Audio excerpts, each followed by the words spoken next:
اور جو ہمارا لانگ مارچ چل رہی ہے، میں جتنے بھی لوگ آج ہمارے لانگ مارچ میں 3 شہروں میں نکلے ہوئے ہیں، میں آج آپ سب کو بھی سلام کرتا ہوں۔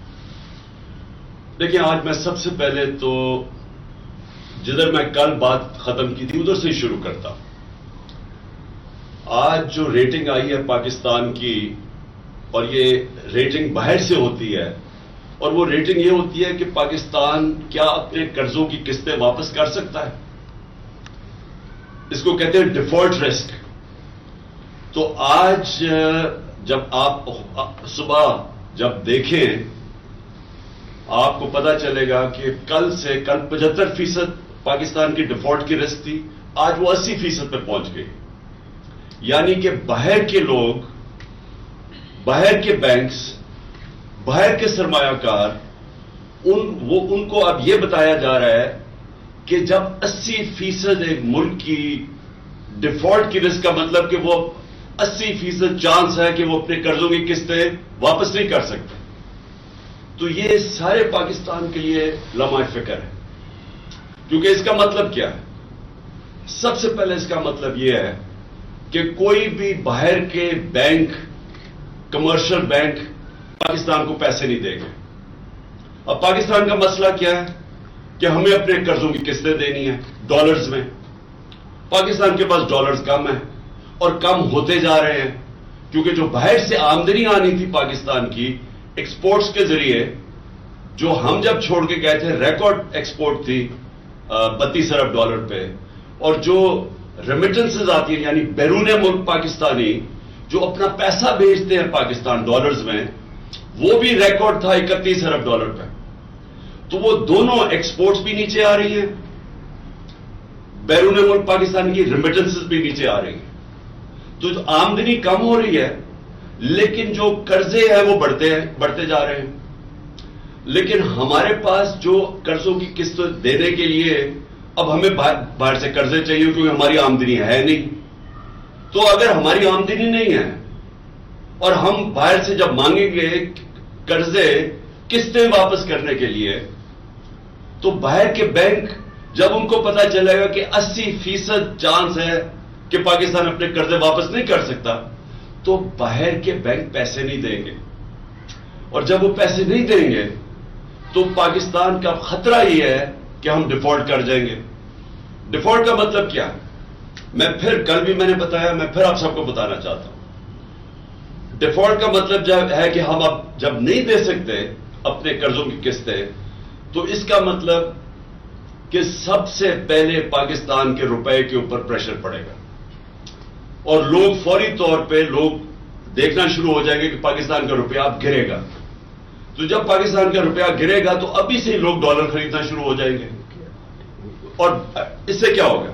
اگر ہم ڈالر خریدنا شروع ہو گئے تو جس نے فیکٹریاں بنانی ہیں، کارخانے بنانے ہیں، پاکستان میں لگانے ہیں، جس سے نوکریاں ملیں گی، دولت میں اضافہ ہوگا، تو وہ رک جائے گا، کہ وہ سمجھے گا کہ میں اپنے، اور خاص طور پہ باہر جو لوگ بیٹھے ہوئے ہیں، کہ میں اپنے ڈالر پاکستان کے روپے میں کیوں بدلوں جبکہ روپے نہیں گرتے جا رہے ہیں؟ تو کارخانے سے مجھے کتنا پیسہ مل جائے گا؟ اگر میں ڈالر ہی رکھوں تو وہ ڈالر ویسے اوپر جاتا جائے گا، تو لہٰذا وہ سرمایہ کاری رک جاتی ہے۔ ملک کے اندر بھی لوگ ڈالر خریدنا شروع ہو جاتے ہیں بجائے وہ پیسہ سرمایہ کاری پہ لگانے کے لیے۔ تو یہ کیوں ہمارے لیے لمحہ فکر ہے؟ کیونکہ اس کا مطلب یہ کہ پاکستان اب ادھر جا رہا ہے جدھر ڈیفالٹ ہونے کی وجہ سے روپے پہ پریشر پڑے گا، روپیہ گرے گا۔ جب روپیہ گرے گا پھر کیا ہوگا؟ مہنگائی بڑھے گی۔ تو آگے ہی مہنگائی آج زیادہ ہے، تو جب روپیہ مزید گرے گا تو اور مہنگائی بڑھ جائے گی، اور جب مہنگائی بڑھے گی غربت بڑھ جائے گی۔ 5 کروڑ پاکستانی ہیں جو غربت کی لکیر کے نیچے ہیں، اور اس کے اوپر 5 کروڑ پاکستانی ہیں جو اگر اسی طرح مہنگائی بڑھتی گئی، جو بڑھتی جا رہی ہے، تو وہ بھی غربت کی لکیر کے نیچے چلے جائیں گے۔ اس کا مطلب یہ کہ 2 وقت کی روٹی نہیں کھا سکیں گے۔ تو ایک طرف معیشت نیچے جا رہی ہے، دوسری طرف میں آپ کو بتانا چاہتا ہوں کہ آج زراعت میں کیا ہو رہا ہے۔ جو ہماری آبادی ہے، دیہات کی آبادی، اور تقریباً ہماری ایک تقریباً آدھی آبادی بالکل زراعت کے اوپر گزارا کرتی ہے. تو میں یہ آج آپ کو ذرا زراعت کی جو میں نے حکومت کی ایک کمیٹی ہے فائنانس کمیٹی آن ایگریکلچر, میں ذرا اس کی رپورٹ دینا چاہتا ہوں کہ انہوں نے اب وہ کیا کہہ رہے ہیں. وہ کہہ رہے ہیں کہ اس سال جو کپاس ہے وہ 25% کم ہوگی, 25% کپاس ہماری کم ہوگی, مکئی 3% کم ہوگی, گنا 8% کم ہوگا. جو پھر ہمارے لیے ایک آگے فکر کی چیز ہے وہ یہ کہ چاول 40% کم ہوں گے, یا اگلے سال چاول 40% کم ہوں گے, مرچیں 54% کم ہوں گی. اور یہ ہے ہماری اپنی گورنمنٹ کی فائنانس کمیٹی آن ایگریکلچر. اب یہ کیوں ہوا ہے, یہ کیوں کم ہو رہی ہیں؟ یہ اس لیے کم ہو رہی ہیں کہ اب ذرا آپ کو میں قیمتیں بتاؤں کہ ٹریکٹر کی پچھلے 5 مہینے میں جو ٹریکٹر کی سیل ہے وہ 45% کم ہو گئی ہے. اور پھر جو ڈی اے پی ہے, ڈیپ ہے, جو کہ کھاد ہے ایک, وہ 75% کم ہو گئی ہے. یوریا کھاد 8% کم ہو گئی ہے. پوٹاش کھاد 85% کم ہو گئی ہے. ڈیزل جو لوگ کسان خرچ کرتا تھا 22% کم ہو گیا. یہ کیوں ہوا ہے؟ ان کی قیمتیں بڑھ گئی ہیں. کیونکہ جو کسان استعمال کرتا ہے جو چیزیں جس کی وجہ سے پیداوار بڑھتی ہے, یوریا, ڈیزل, کھادیں, ان ساروں کی قیمتیں بڑھ گئی ہیں. کیونکہ ان کی قیمتیں بڑھ گئی ہیں, ہمارا اس وقت زراعت کے اندر یہ جو میں نے فصلیں بتائی ہیں یہ ساری ان کی جو پیداوار ہے وہ کم ہو گئی ہے. اور یہ زراعت کا حال ہے. دوسرا انڈسٹری, ہم جب چھوڑ کے گئے تھے تاریخی انڈسٹری آگے بڑھ رہی تھی 27%, آج وہ گر کے آ گئی ہے 7 مہینے کے بعد 1% پہ. تو جب انڈسٹری بھی نیچے آ رہی ہے, زراعت بھی نیچے آ رہا ہے, تو دولت میں تو اضافہ ہو نہیں رہا پاکستان کے, بلکہ دولت کم ہوتی جا رہی ہے. اور جب دولت کم ہوتی جائے گی تو قرضوں کی قسطیں کدھر سے واپس کرنی ہے؟ اب یہ سوچنا ایک گھر ہے, گھر کے اوپر قرضے چڑھے ہوئے ہیں, گھر وہ قرضے کیسے اتارے گا؟ آمدنی بڑھا کے اتارے گا. جب وہ گھر کے سارے لوگ مل کے اپنی آمدنی کے اندر اضافہ کریں گے تو وہ اضافائی آمدنی کے ذریعے وہ قرضوں کی قسطیں واپس کریں گے. تو اگر گھر کی آمدنی کم ہو جائے وہ کیسے قرضے واپس کرے گا؟ اور جب وہ قرضے واپس نہیں کرے گا دنیا قرضے نہیں دے گی. دنیا قرضے نہیں دے گی تو ہمارا سب سے بڑا جو پھر سے میں کہہ رہا ہوں خطرہ ہے, روپے پہ پریشر پڑے گا, روپیہ کمزور ہوگا. جو ہوا ہے ان کے دور میں روپیہ تاریخی گرا ہے, تو روپیہ جب گرتا ہے تو ساری چیزیں مہنگی ہو جاتی ہیں. تیل, ڈیزل, بجلی, یہ سب جب روپیہ نیچے جائے گا یہ مہنگے ہو جائیں گے. اور یہ مہنگائی جتنی بڑھتی جائے گی غربت بڑھتی جائے گی.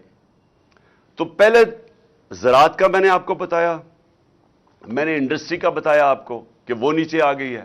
اس کا مطلب بے روزگاری بھی بڑھ رہی ہے, مہنگائی بھی بڑھ رہی ہے. 50 سال میں سب سے زیادہ مہنگائی ہوئی ہے.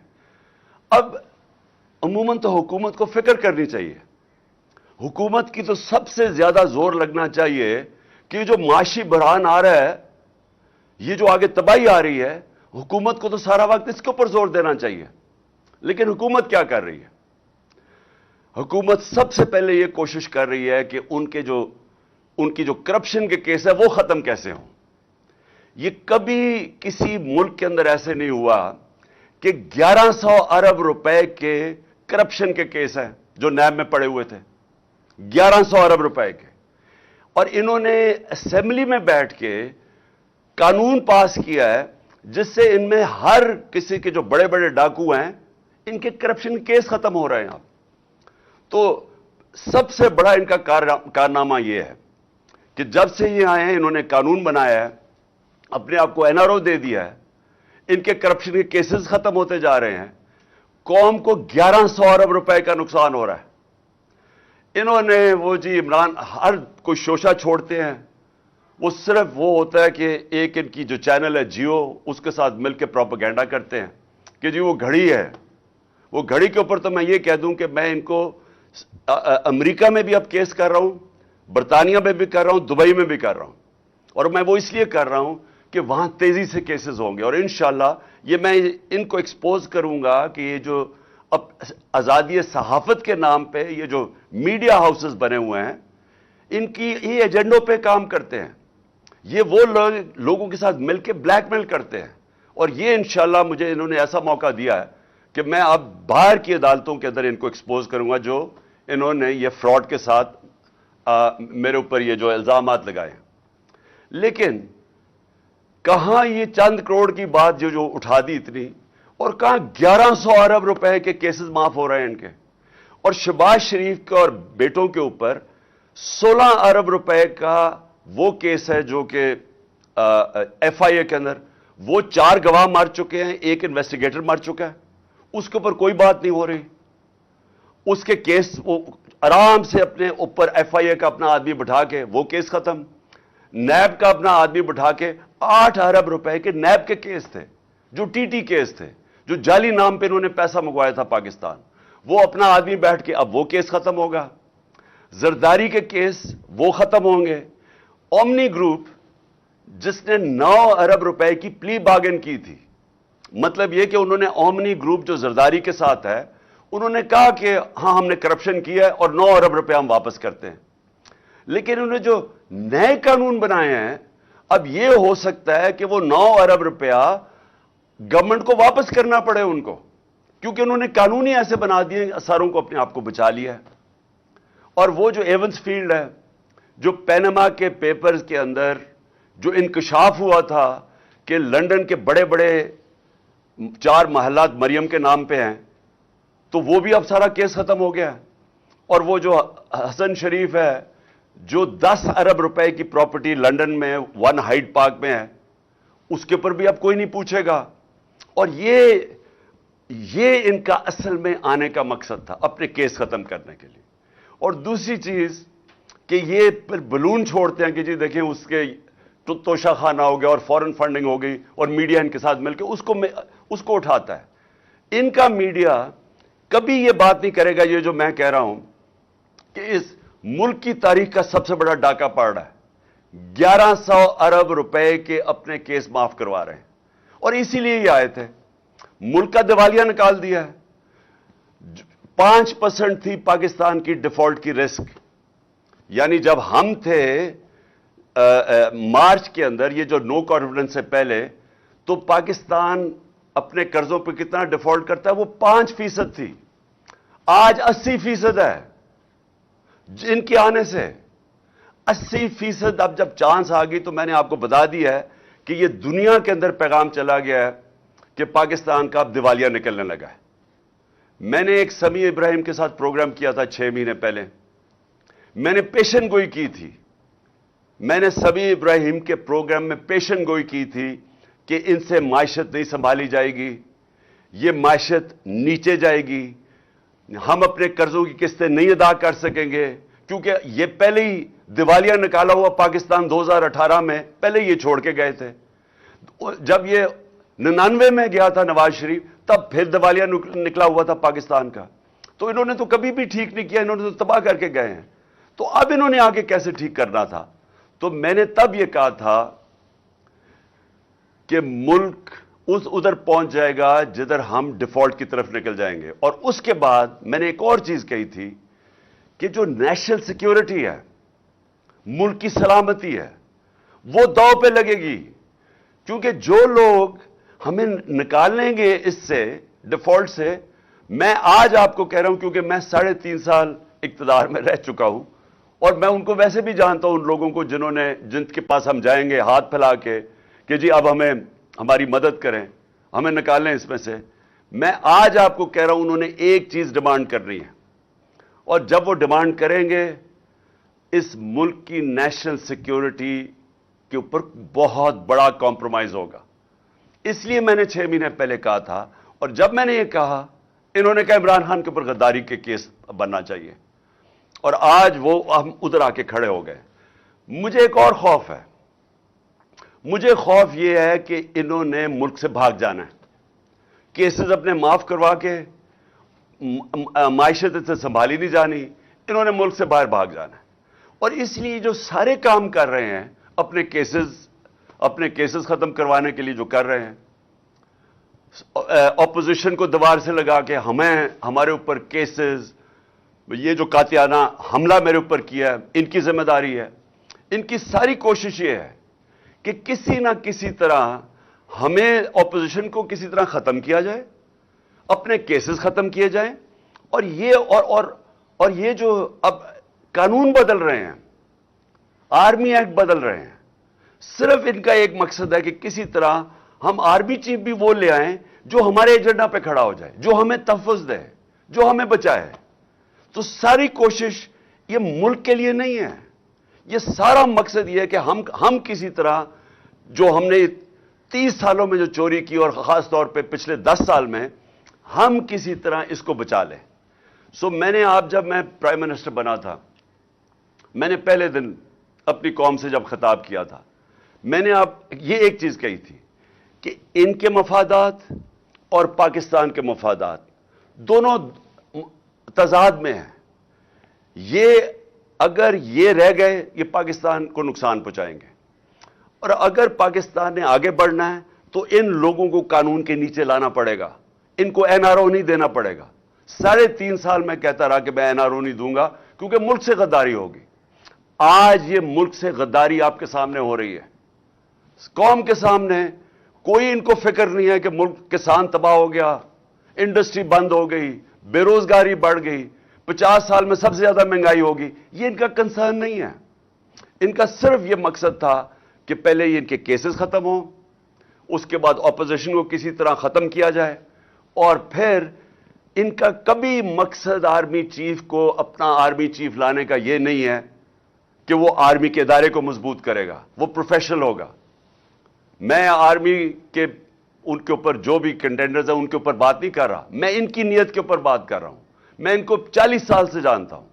انہوں نے آج تک ملک کے لیے کوئی فیصلہ نہیں کیا. ان کے سارے فیصلے ہوتے ہیں اپنی ذات کے لیے، اپنی فیکٹریوں کے لیے، اپنی چوری کے لیے، اپنے جو محلات باہر بچانے کے لیے.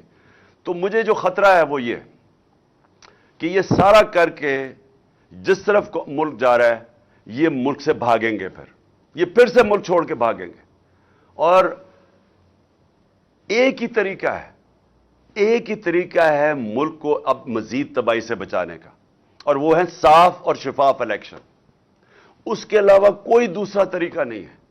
اور یہ جو ہماری مارچ ہے، یہ صرف یہ ہے، قوم بتانا چاہتی ہے، قوم ایک پیغام دینا چاہتی ہے. یہ جو مارچ کے ذریعے قوم یہ بتانا چاہتی ہے کہ یہ جو لوگ 30 سال سے ہمارے اوپر مسلط ہوئے اور لوٹا انہوں نے، قوم اب ان کو نہیں ایکسپٹ کرتی.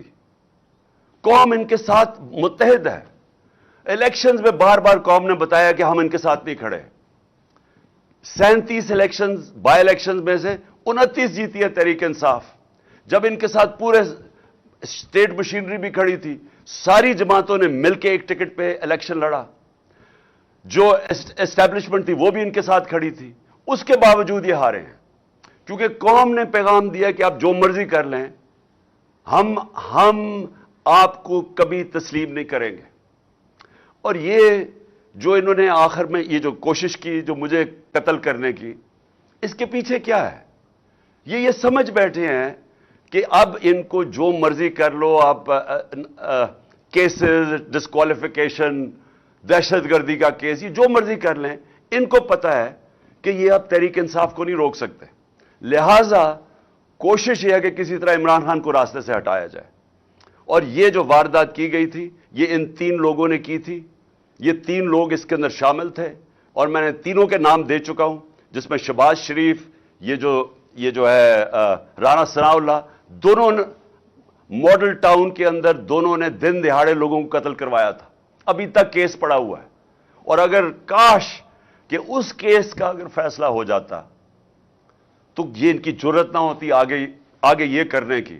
اور مجھے یہ بھی شک ہے کہ وہ جو 4 گواہ رمضان شوگر مل میں، یہ جو FIA کے کیس میں، 16 ارب کے کیس میں جو وہ گئے، اور جو ڈاکٹر رضوان گیا، اس کے اوپر بھی تفتیش ہونی چاہیے کہ کیسے ان کی آتے ساتھ ہی یہ سارے ان کا کیس ہی ختم ہو گیا، کیونکہ سارے گواہی ختم ہو گئے اور وہ انویسٹیگیٹر بھی مر گیا. تو ان کی ہسٹری ہے. انہوں نے یہ جو میرے اوپر واردات کی یہ ہسٹری ہے، اور یہ جو فیصل تھا یہ بالکل ان کے ساتھ ملا ہوا تھا. اور میں انشاءاللہ یہ چیف جسٹس سے ڈیمانڈ کرتا ہوں کہ جب بھی آپ انویسٹیگیٹ کریں گے، کیونکہ انویسٹیگیشن تو اب صرف چیف جسٹس کے نیچے ہو سکتی ہے، یہ ثابت ہوگا کہ یہ تینوں نے مل کے یہ پلان کیا تھا میرے اوپر، اور صرف اس لیے کہ کسی طرح یہ عمران خان راستے میں کھڑا ہے، این آر او یہ نہیں دیتا، یہ ہماری کرپشن کے اوپر پیچھے نہیں ہٹے گا، تو اس لیے اس کو راستے سے ہٹایا جائے. تو قوم کو آج میں یہ کہنا چاہتا ہوں کہ یہ ہے فیصلہ کل مرحلہ اس قوم کا. یہ جو ہماری مارچ ہے، یہ جو وقت ہے پاکستان میں، انگریزی میں اس کو ڈیفائننگ مومنٹ کہتے ہیں. ہماری تاریخ کے اندر یہ وہ وقت آ گیا کہ ہم اپنے ملک کا راستہ بدل سکتے ہیں. اگر قوم جب کھڑی ہو جاتی ہے، جب قوم فیصلہ کر لیتی ہے کہ ہم نا انصافی نہیں برداشت کریں گے، ہم ظلم نہیں برداشت کریں گے، وہ قوم اپنے آپ کو آزاد کر دیتی ہے. اور اللہ نے اس کو جہاد کہا ہوا ہے کہ ظلم اور نا انصافی کے اوپر اس کا حکم ہے ہمیں کہ آپ کھڑے ہوں اس کے خلاف. اس ظالم اور ظلم خوف کے بت کے سامنے نہ جھکو، کھڑا ہو اس کے سامنے، اور تب اللہ قوموں کو آزاد کرتا ہے. کبھی بھی وہ قوم جو نا انصافی کو برداشت کر لیتی ہے اور اس طرح کے چوروں کو اپنے اوپر برداشت کر سکتی ہے، کبھی اس قوم کو کوئی مستقبل نہیں ہوتا. وہ مقروض ہی رہتی ہے، وہ ہمیشہ غریب ہی رہتی ہے. وہ قوم، اس کا کبھی پرواز اوپر نہیں جاتی. اور ہمارا ملک تو بڑا ایک عظیم خواب کا نام تھا. ہمارا وہ خواب تھا جو ہم نے ایک مثالی اسلامی فلاحی ریاست بنانی تھی مدینہ کے طرز کے اوپر، اور ہم نے وہ اصولوں پہ کھڑا کرنا تھا جس کا سب سے بڑا اصول عدل اور انصاف تھا. اور ہم اسی اصول سے بہت دور چلے گئے ہیں، اور اسی وجہ سے آج ہمارا ملک ترقی نہیں کر سکا. تو اس لیے یہ جو مارچ ہے، حقیقی آزادی کی مارچ، یہ دراصل ہم اپنے آپ کو انصاف کے ذریعے آزاد کرنا چاہتے ہیں. یہ جو طاقتور ہے، جو قانون کے اوپر چلا جاتا ہے، وہ سمجھتا ہے کہ اس کے نیچے قانون ہی نہیں ہے. میں پاکستان کا ex prime minister F I R نہیں درج کروا سکا کیونکہ وہ طاقتور ہیں. تو اگر ملک کا ایکس پرائم منسٹر، سب سے بڑی پارٹی کا سربراہ، قاتلانہ حملہ اس کے اوپر ہوتا ہے، اگر وہ ایف آئی آر نہیں درج کروا سکتا، تو اس ساری عوام سے میں پوچھتا ہوں، آپ کے ہاتھ میں کیا ہے؟ اس کا مطلب کہ جب عوام طاقتور کے سامنے آئے گی تو وہ تو کبھی جیت سکتی نہیں ہے، کیونکہ انصاف ہی نہیں ہے. تو یہ جو آپ نکل رہے ہیں، پہلے تو میں پھر سے آپ سب کو سلام کرتا ہوں، لیکن دوسری چیز میں یہ کہنا چاہتا ہوں کہ یہ جب جدوجہد کرتے آپ انصاف کے لیے، یہ پھر اس کی پیچھے نہیں ہم مڑ کے دیکھتے، ہم اپنی کشتیاں جلا کے جدوجہد کرتے ہیں. اور میں انشاءاللہ جو پلان کر رہا ہوں، اور میں سیٹرڈے کو اناؤنس کروں گا کہ کس دن میں نے پنڈی پہنچنا ہے، اور انشاءاللہ یہ میرا ایمان ہے، کیونکہ میری قوم جاگی ہوئی ہے آج. یہ میرا ایمان ہے کہ پاکستان کی تاریخ میں سب سے بڑا عوام کا سمندر انشاءاللہ پنڈی پہنچے گا. اور انشاءاللہ وہ عوام جب نکل آتی ہے، جب عوام میں شعور آ جاتا ہے، تو پھر اس عوام کو کوئی کسی قسم کا ظالم اس کے بعد اس کے اوپر ظلم نہیں کر سکتا، جب وہ عوام اپنے حقوق کے اوپر کھڑی ہو جاتی ہے. تو میں اب سب سے انشاءاللہ آج امید لگاتا ہوں کہ آپ سب نے انشاءاللہ پنڈی پہنچنا ہے، جب میں آپ کو دن دوں گا جس دن میں وہاں پہنچوں گا. پاکستان پائندہ باد.